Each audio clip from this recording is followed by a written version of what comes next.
Hello and welcome to the FrakiReviewShow.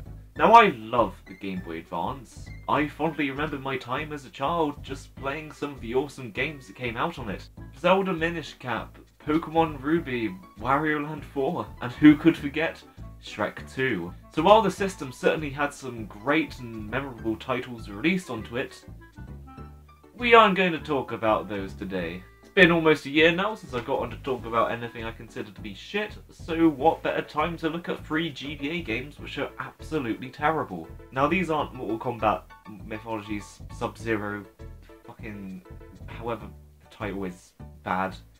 It's not even Superman 64 bad. These games that I'm about to show you, these 3 Game Boy Advance games, could quite literally not only be the worst games released onto the Game Boy Advance, but some of the worst games to be released ever. Sure, sometimes they are playable, but for the most part they are so god-awful, so absolutely terrible, that they are completely unredeemable and no one should ever play them. Let's dive in, shall we? The first game we're going to start with is Medal of Honor Underground. There's me, holding it in my hand right there. Yep. Released in 2002, it was based on a PS1 game of the same name released 2 years prior. Now we all know what Medal of Honor is. You shoot the Nazis and... yeah. So we are greeted with this menu screen, which is just amazing. Seriously, best title screen 2011-13, Gotti. Goat. It sounds like it's done a burst into a song, but then just sort of gives up. No, not going to continue.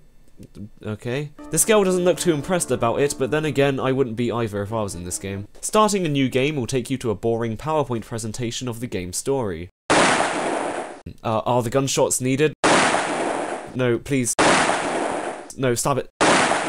No, what's the story? I don't fucking know, this is boring as shit and it goes on for quite a while. But from what I gathered, you are some chick who's part of the French Resistance and Nazis. The weather in Paris is looking very Wolfenstein 3D tonight. Truly a sight to be seen if I could bloody tell what anything is. Like seriously, anything that isn't a few centimeters in front of you just turns into a mass of indistinguishable pixels. Hell, even when you get close up to them, it's hard to tell what anything is. And yet the gun in your hand is surprisingly detailed. I wonder why. Can't help but feel if the fucking game's logo wasn't here taking up a sixth of the screen, I might be able to see better. So I spot a Nazi just wandering around bored near a well and then decide to start shooting at him.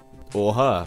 It's kinda hard to tell. After missing 5 times and the enemy somehow not noticing any of that, I get closer and then kill him, leading me to realise that the AI is pretty shit. They shoot you occasionally, but mostly they stay still, making them easy targets for you. The pit at the beginning of Modern Warfare 2 was more engaging than this. Obviously, when you get hit you lose health, as told by what I think is supposed to be a health bar surrounding the compass. To be honest, it just looks like a mess of random colours to me, so I have no idea how it works. Also, a little hint to developers making GBA games. So none of you. When you try to implement this Mode 7-esque movement and scaling into your games, make sure you can actually tell what the texture is that's being scaled. It makes the compass useless most of the time in this game. Continuing on through the first level, you begin to notice something. For starters, the music, which is just...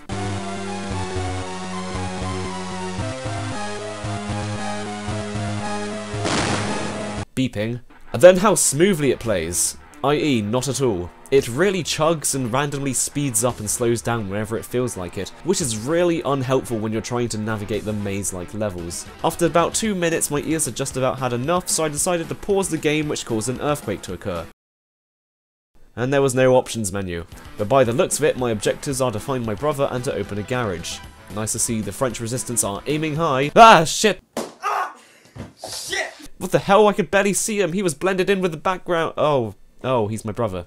Yeah, okay, thanks for making that clear to me. Oh, bloody hell, he moves slowly, just gonna go ahead and leave. Okay, maybe I'm not. If you wander off without your brother, he will just stop where he is. It's freaking annoying. So after killing some more Nazis waiting for the brother to hurry his fat ass up, and after almost killing myself with an expertly thrown Molotov, we eventually get to a dead end where we just sort of chilled for a bit.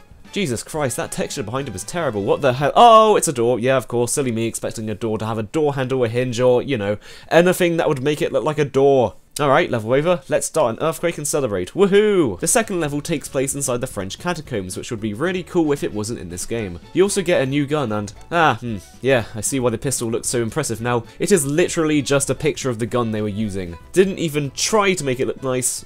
just a picture. You can even see where the picture is cropped too. Did they even try when making this game? After firing the gun to see how they think an automatic gun fires, I can safely say, no. No, they did not.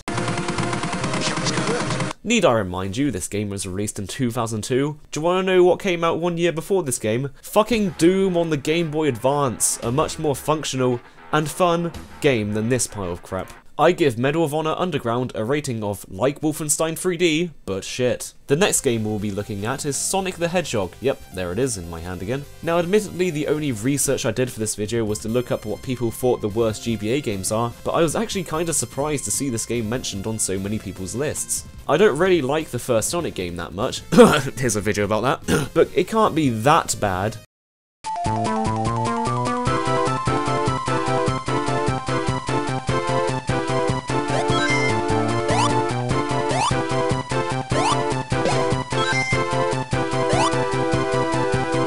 Oh, yep. Yeah, it can be. Yeah, it can be that bad. Oh no. Okay, so for starters, whose idea was it to zoom the screen in so close? Zooming out would have meant less detailed sprites, but I'm sure everyone would have preferred that instead of this. Zoomed in any closer and we'd be giving poor Sonic a rectal examination. So now we are left with a game that is about going fast, that had a problem about the camera being zoomed in too much before, and now has zoomed in even more. Well, I sure hope you like running into shit that you couldn't see, because that's going to happen. A lot. This wouldn't be so bad if Sonic was actually controllable, but he somehow seems to have gotten even worse. He's a total pain in the ass to control, being about as accurate to control as Jeremy Clarkson is attractive to teenage girls. It doesn't even play all that much like the original Sonic game. The physics feel completely different and the shite frame rate really doesn't help. It slows down and speeds up stupidly. Like Sonic. Your jokes suck. So you never really know if you're going to overshoot or undershoot your jump. Also, to the end of the second level, I made the grave mistake of jumping into the special zone. Now made even worse by the fact you can't see which ways are safe and which ways will lead you to a spinning camera with an annoying sound effect. Except not in this game because they forgot to bring the sound effect. And really a lot of the sounds. The GBA was capable of almost Super Nintendo tier music, so I don't understand why all the music in this game has been replaced by shitty MIDI files.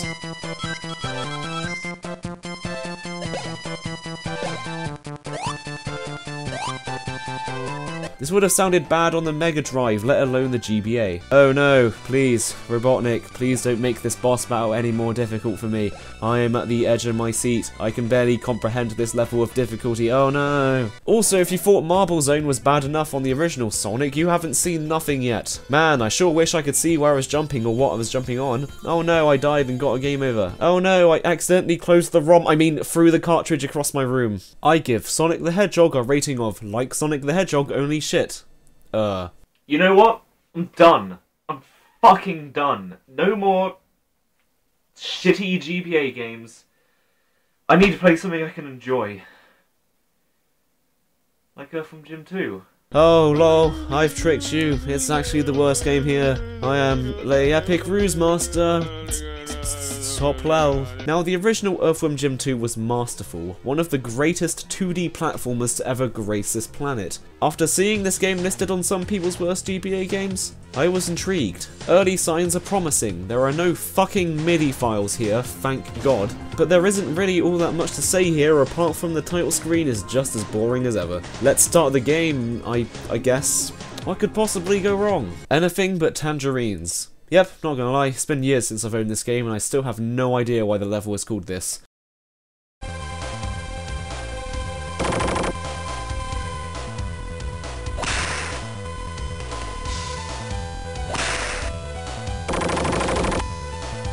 Oh God, what did they do? How did they even... The game is running worse than Sonic the Hedgehog, how is that even possible? And fuck me, Jim is so freaking heavy. It feels like they attached 2 giant weights to the bottom of his feet, he falls so fast. And don't even get me started on the whipping. You know how in most other games where you can just tap the button to attack? Yeah. Do that and Jim will begin to attack, then will stop. In this, you have to hold down the whip button for the duration of your attack. It may sound small, but it can really mess you up at times. And also, whipping in mid-air stops you dead in your tracks. So you know what? Fuck the whip. just shoot things instead. At least that is vaguely functional. Just overall, the game doesn't flow at all. Everything in this game makes you stop in your tracks, even just jumping. It really disrupts your flow and makes the game feel like a record player that is constantly skipping. To be honest, it's actually really depressing seeing the game like this, because it looks and sounds the part. Jim looks a bit bright, but he's actually animated pretty well, and the backgrounds and enemies have also retained their original looks. The music also made the port largely unscathed, and are still awesome to listen to. So how did they fuck up the gameplay so much? The port of the first game, whilst not perfect, was at least playable. How did they screw this up? Well, I decided to look it up and found nothing. But according to Wikipedia, people complained about the graphics and sound quality. So you know that thing I said about the graphics and sounds 6 lines ago?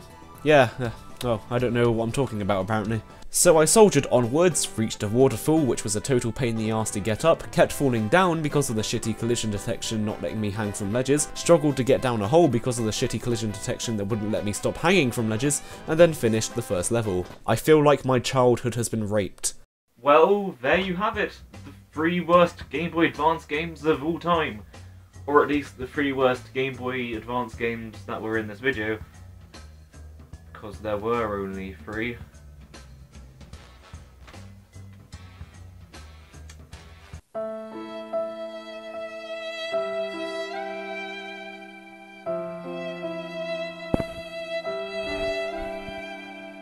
Hey guys, thanks for watching my video. It's a bit different to my normal stuff, but I hope you enjoyed it. If you want more of that stuff, there's always that subscribe button, which is somewhere on YouTube. Who knows, it will probably be somewhere different next week, knowing YouTube these days. And if you want to know who this amazing person on my monitor is, you can find them at their YouTube channel. It's called The Master J, and he does video game reviews kind of like mine, but he's a lot better than me, so you should definitely check him out. Oh, and make sure to check out Pixel Invaders. It's a YouTube channel I host with Master J and Devon Snake, someone who never uploads anything to that channel. And we just post us messing around and doing Let's Plays and stuff, so you might get some enjoyment out of that, I really don't know. That's enough of my fat gob speaking. I'll see you next time.